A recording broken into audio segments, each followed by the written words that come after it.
আসসালামু আলাইকুম, welcome back to my channel. Antu ফ্যাশনের পক্ষ থেকে সবাইকে স্বাগতম জানাচ্ছি। আশা করছি সবাই অনেক বেশি ভালো আছে। আলহামদুলিল্লাহ আমিও ভালো আছি। আজকে তোমাদের সাথে থ্রি পিসের কাটিং এবং সেলাইয়ের নতুন একটি ভিডিও শেয়ার করব। তো ইদানিং দেখা যাচ্ছে থ্রি পিসের সাইডে কিন্তু এই লেসগুলো থাকছে। আগে কিন্তু হাতাটার সাথে কিছু কিছু এখনও আছে যেগুলো হাতার সাথে প্রিন্টগুলো থাকছে, আবার কিছু কিছু থ্রি পিসের এই যে দেখো সাইডে কিন্তু প্রিন্টটা থাকছে। তো এগুলো আমরা থ্রি পিসে কীভাবে ডিজাইন করব সেটাই তোমাদের সাথে শেয়ার করছি। আর যে কোনো থ্রি পিস কাটার আগে অবশ্যই 3টি অংশ তোমাদের মিলিয়ে দেখা লাগবে। আর যদি ক্যাটালগ থাকে তাহলে তো সেটা দেখে নিতে পারছো। তো আমি আরও শেয়ার হওয়ার জন্য ওড়নাটা মেলে নিলাম। তো এটা ওড়না, এটা এক সাইডে রেখেছি এবং পায়জামার কালারটাও ছিল কমলা, তো ওটা আর দেখালাম না। তো এখন আমি এটা 2 পার্ট করা রয়েছে, তো এটাকে মাঝখান থেকে ভাঁজ করে 4 পার্ট করে নিয়েছি থ্রি পিসের জন্য। তো আমি গলার চওড়াটা নিয়েছি 2.5 ইঞ্চি এবং ঝোলটা নিয়ে নিয়েছি 3.5 ইঞ্চি। তো গলার লম্বাটা নিয়ে নিয়েছি সেলাই সহ 6 ইঞ্চি এবং আরমোলের আমি সেলাই সহ নিয়ে নিয়েছি 7 ইঞ্চি। তো 7 ইঞ্চিতে আমি মার্ক করে নিয়েছি। এখান থেকে 12 ইঞ্চিতে আর একটা মার্ক করেছি, এটা হলো হিপের জন্য। তো বডির যার যত আসবে তার সেলাই মার্জিন সহ 1 ইঞ্চি বাড়তি নিয়ে নিতে হবে। তো বডিতে আমি 10 ইঞ্চি নিয়েছি এবং কোমরে সেলাই মার্জিন সহ নিয়েছি 9 ইঞ্চি এবং হিপে যত আসবে তার 4 ভাগের 1 ভাগ করে সাথে আরও 1.5 ইঞ্চি এক্সট্রা করে নিতে হবে এবং লং যার যত আসবে সে তত নিতে হবে। তো আমি আরমোলের শেপটা দিয়ে নিলাম। তো আরমোলের শেপটা দেওয়া হয়ে গেলে এখন আমি বডির শেপটাও দিয়ে নিচ্ছি। তো তোমাদের কোমরে কারোর সমান হতে পারে, কারোর কম অথবা বেশি হতে পারে, সেটা বসে দেখে নিবা। তবে আজকে আমি যার জন্য ড্রেসটি তৈরি করছি তার কোমরে কিন্তু 1 ইঞ্চি পরিমাণে কম ছিল। তো এখন আমি এই যে নিচের পোর্শনে কিন্তু 24 ইঞ্চি ঘের রেখেছি, তো তার সাথে আরও 1.5 ইঞ্চি যোগ করেছি। তো 24-এর 2 ভাগের 1 ভাগ নিব, সাথে 1.5 ইঞ্চি যোগ করে যত হবে ততই কিন্তু নিতে হবে। তো যার যত বডি আছে বডির সাথে আরও 6 ইঞ্চি যোগ করে নিচের ঘেরটা কিন্তু তোমরা নিতে পারো। তো এখন হিপের এখানে আমি মার্ক করে নিচ্ছি সেলাইয়ের সুবিধার্থে এবং এই যে আরমোলের এখানে আমি 1 ইঞ্চি যে এক্সট্রা নিয়েছি সেটার জন্য কিন্তু আমি এখানে মার্কটা করে নিলাম। তো এখন আমরা সামনের গলাটা করে নেব। তো 6 ইঞ্চি লং করে 2.5 ইঞ্চিতে চওড়া করে আমরা গলাটাকে তৈরি করে নিচ্ছি। যেহেতু আজকের গলাটা একটু রাউন্ড শেপ হবে মাঝখানে, এজন্য 1 ইঞ্চি উপরে মার্ক করে নিয়েছি এবং সাইডের থেকে 1 ইঞ্চিতে আবারও মার্ক করে আমি ওইটুকু রাউন্ড করে কেটে নিয়েছি এবং সাইডে আরেকটু রাউন্ড করে নিয়েছি এবং পিছনের পোর্শনের জন্য আমি 3.5 ইঞ্চিতে মার্ক করে এই যে আমি এটাকে রাউন্ড করে কেটে নিলাম। তো প্রথমে আমি পিছন পাটের গলাটা কেটে নিয়েছি। তো মাঝখান থেকে আমি একটি পার্ট বের করে নিচ্ছি এবং এই পার্টটাকে আবারও সুন্দর মতো সমান করে বসিয়ে নেব। তো সুন্দর করে সমান করে বসানো হয়ে গেলে এখন আমরা গলাটাকে কাটিং করে নেব। তো এখান থেকে হালকা রাউন্ড করে 1 ইঞ্চি উঁচুতে নিয়ে এসে আবারও কিন্তু এই দিক থেকে ডিপ করে দেন আবারও আমরা রাউন্ড করে কেটে উপরে নিয়ে যাব। বাস আমাদের কিন্তু একটি ডিজাইনের গলা রেডি হয়ে গিয়েছে। তো দেখো আমি তোমাদের দেখিয়ে দিচ্ছি গলাটা ঠিক কেমন হবে। তো এটাকে আমরা এক সাইডে রেখেছি এবং সাইড থেকে যে কাপড়টুকু রয়েছে, তো দেখো এই পাড়ের অংশটা আমি কিন্তু পরবর্তীতে কেটে নেব। যেহেতু আরমোলের জন্য 7 ইঞ্চি নিয়েছিলাম, তো তার সাথে এক্সট্রা 1.5 ইঞ্চি বেশি নিতে হবে এবং ডাউনের জন্য 3 ইঞ্চিতে আমি আবারও মার্ক করে নিয়েছি এবং হাতা লম্বাটা যার যত নিতে চাও সে ততটুকু দিতে পারো। তবে আমি 17 ইঞ্চিতে আমি এখানে মার্কটা করে নিয়েছি। তবে এই যে এই সাইডের থেকে আমি এটাকে কেটে নিলাম এবং হাতার এই যে ডাউনটা দিয়ে দিয়েছি। তবে হাতা ডাউনটা কিন্তু আমি 3 ইঞ্চি দিয়েছি। তো এখন আমি হাতাটাকে কাটিং করে নিব। তো মুহুরিটা প্রথমে আমি কাটিং করে নিচ্ছি এবং এই সাইড থেকেও কিন্তু আমি এটাকে কেটে নিব। তো যে মার্ক অনুযায়ী রেখেছিলাম, তো সেই মার্ক অনুযায়ী আমি এটাকে কাটিং করে নিচ্ছি।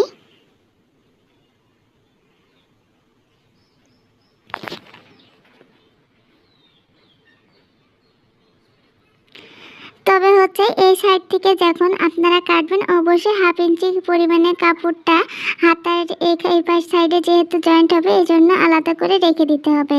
আর এই যে পাড়ের অংশটা থাকলো এটাও কিন্তু হচ্ছে আমি পরবর্তীতে এটাকে কাট করে নিয়েছি। তো যেভাবে আমরা হচ্ছে গলার পট্টিটা কেটে থাকি ঠিক সেভাবে আমি এই গলার পট্টিটাও কেটে নিয়েছি। তো এটাকে ঠিক এইভাবে বসাতে হবে, বসিয়ে কিন্তু গলার পট্টিটা লাগাবো। তো তার আগে হচ্ছে আমি গলাটাকে 1 ভাঁজে সেলাই দিয়ে দিয়েছি।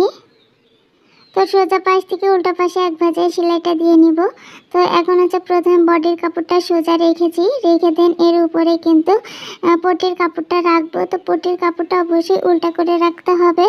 তো এভাবে রেখে দেন আমি হচ্ছে চারিদিক থেকে মাঝে 2 সুতা পরিমাণে কাপড়টা গ্যাপ রেখে দেন আমি এটাকে সেলাইটা দিয়ে নিব। তো দেখো আমি কিন্তু এটাকে সেলাই দিয়ে নিচ্ছি। তো সেলাই দেওয়া হয়ে গেলে গলাটাকে উল্টে আবার উপর থেকে আরেকটু করে চাপ সেলাই দিয়েছি। তো দেখতে পাচ্ছ গলাটা কিন্তু আমাদের একেবারে রেডি হয়ে গেছে। তো পিছন পাটের গলাটা রেডি করে নিব। তো প্রথমে আমরা সে পটির কাপড়টা নিয়েছি, এটাকে 1 ভাঁজে সেলাইটা দিয়ে নিব। তো হচ্ছে 1 ভাঁজে সেলাইটা দেওয়া হয়ে গেলে প্রথমে আমরা হচ্ছে পটির কাপড়টা বসিয়ে দিব। তো হচ্ছে বডির কাপড়টা সোজা রাখবো এবং পটির কাপড়টা সোজাটাই কিন্তু ভিতরের দিকে রাখতে হবে। রেখে দেন হচ্ছে এটাকে ঘুরিয়ে সেলাই দিয়ে নেব। তো সেলাই দেওয়া হয়ে গিয়েছে। এখন হচ্ছে সাইডে যে 2 সুতা পরিমাণে কাপড়টা রেখেছিলাম সেটাকে হালকা করে কাট বসিয়ে দেব। তবে খেয়াল করবেন যাতে সেলাইয়ের উপরে যাতে কাটটা না বসে।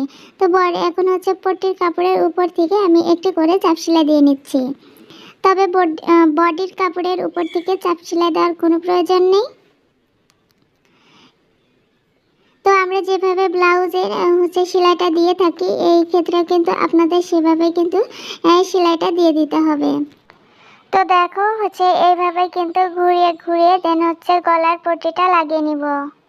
তো গলার পট্টিটা লাগানো হয়ে গেলে ঠিক এইভাবে আঙুল দিয়ে চাপ দিয়ে এটাকে ফিনিশিং আনতে হবে। আর পরবর্তীতে আমি এটা কিন্তু হাতে সেলাই করে নিব। তো এটাকে কিন্তু এইভাবেই হাত দিয়ে যদি সমান করে নাও তাহলে গলাটা একেবারে রেডি হয়ে যাবে। তো এখন হচ্ছে আমাদের জামার প্রথম পার্টটা নিয়ে নিয়েছি। তো এখন হচ্ছে সেকেন্ড পার্টটা একেবারে এর সাথে বসিয়ে দিয়েছি। তো হচ্ছে সোজা পাশটা ভিতরে এবং উল্টো পাশটা বাইরে রেখে দেন হচ্ছে 2টা শোল্ডার প্রথমে সেলাই দিয়ে নিব। তো আমি 1/2 ইঞ্চি করে রেখে দেন হচ্ছে এটাকে সেলাই দিয়ে নিলাম। তো সেলাই দেওয়া হয়ে গিয়েছে। এখন হচ্ছে আমি হাতার কাপড়টা নিয়ে নিয়েছি। তো হাতার কাপড়টা কিন্তু 4টে অংশ থাকবে। তো দুইটি করে প্রথমে সেলাই দিয়ে নিতে হবে। তো এটাকে সোজা পাশ ভিতরে এবং উল্টো পাশ বাইরে রেখে প্রথমে আমি এখানে 2 সুতা পরিমাণে কাপড় রেখে দেন এটাকে সেলাই দিয়ে নিয়েছি। এবং হচ্ছে এই যে মিডল বরাবর উপরে এটাকে আবার সোজা করে উপর থেকে চাপ সেলাইটা দিয়ে নিতে হবে। তো চাপ সেলাইটা দেওয়া হয়ে গেলে ওই যে আগে থেকে 3 পিস থেকে আমরা পাড়টা কেটে রেখেছিলাম সেই পাড়টা নিয়ে নেব। তো এখানে হচ্ছে মুহুরির মাপে পাড়টা নিতে হবে। তো এখন হচ্ছে 1/2 ইঞ্চি পরিমাণে কাপড়টা সাইডে রেখে দেন হচ্ছে মুহুরিটা নিয়ে নিয়েছি। তো এখন হচ্ছে পাড়টাকে সোজা করে নিব। তো নেওয়ার হয়ে গেলে এটাকে প্রথমে আমরা হচ্ছে চাপ সেলাইটা দিয়ে নিব। চাপ সেলাইটা দেওয়া হয়ে গেলে এবং হচ্ছে একেবারে কর্নারের কাপড়টাকে ডবল ভাঁজ করে নেব। তো ডবল ভাঁজ করে নিয়ে দেন হচ্ছে এটাকেও সেলাই করব। তো এখন হচ্ছে এটাকে নিয়ে বরাবর আমি শুধু একটি সেলাই দিয়ে নেব। তো আমি কিন্তু সাইডে সেলাই দেবো না, এই এক সেলাইটা দিয়ে কিন্তু আমি পুরোটাকে কভার করে নিতে হবে। তো দেখো আমি এটাকে সেলাই দিয়ে নিচ্ছি। তো বাস আমাদের কিন্তু হাতাটাকে কমপ্লিট করা হয়ে গিয়েছে। এখন হাতাটা লাগানোর পালা। তবে যে যেভাবে পারো, যার কাছে যেভাবে সুবিধা হয় সে সেভাবে হাতাটা লাগাতে পারো।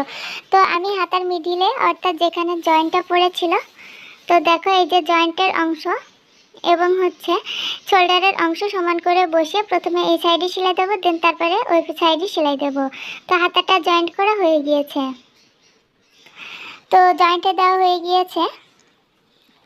তো এখন হচ্ছে নিচের পোর্শনে কিন্তু আমরা ওই যে লেসটা লাগাবো, প্রিন্টের লেসটা লাগাবো। তো তার জন্য এই যে দেখো, তো লেসটার হচ্ছে মূল প্রিন্ট হচ্ছে 2 ইঞ্চি, তো আমি নিচের থেকে 2 ইঞ্চিতে মার্ক করে নিচ্ছি। তো এইভাবে 2 ইঞ্চিতে এই যে এটাকে মার্ক করে নিয়েছি, আর এখন হচ্ছে লেসটা নিয়ে নিলাম। তো লেসটাকে প্রিন্টের হচ্ছে জামার সোজা থাকবে এবং হচ্ছে লেজের কাপড়টা উল্টো থাকবে, এবং সাইডের যে 1/2 ইঞ্চি পরিমাণে কাপড়টা রেখেছিলাম তার বরাবর এখন হচ্ছে এটাকে সেলাই দিয়ে নিতে হবে। তো এইভাবে হচ্ছে এই সেলাইটা দিয়ে নিয়েছি। তো সেলাইটা দেওয়া হয়ে গেলে এবং হচ্ছে সাইডের এক্সট্রা কাপড়গুলো আমি কাটিং করে নিচ্ছি। তো এক্সট্রা কাপড়টাকে কাটিং করে নিয়েছি এবং এর উপর থেকে আরেকটা করে চাপ সেলাই দিয়ে নিব এই বরাবর। তো আমি হচ্ছে অফ ক্যামেরায় এই কাজটা করে নিব, আর হচ্ছে নিচের থেকে প্রথমে একটি ভাঁজ দিব, তারপরে আরেকটি ভাঁজ দিয়ে এই যে এখানে ডিজাইনটা এভাবে রাখবো। তো দেখো এইভাবে রেখে দিয়েছি এবং সাইডের সেলাইটা আমি অফ ক্যামেরায় করে নিয়েছি। তো বন্ধুরা, আজকের এই ভিডিওটা তোমাদের কাছে কেমন লেগেছে অবশ্যই কমেন্টের মাধ্যমে জানাতে একদম ভুলো না। তবে ভিডিওটি ভালো লাগলে লাইক, কমেন্ট, শেয়ার এবং সাবস্ক্রাইব করে পাশে থেকো। ধন্যবাদ জানাচ্ছি সবাইকে এতক্ষণ আমার সাথে থাকার জন্য। খোদা হাফেজ।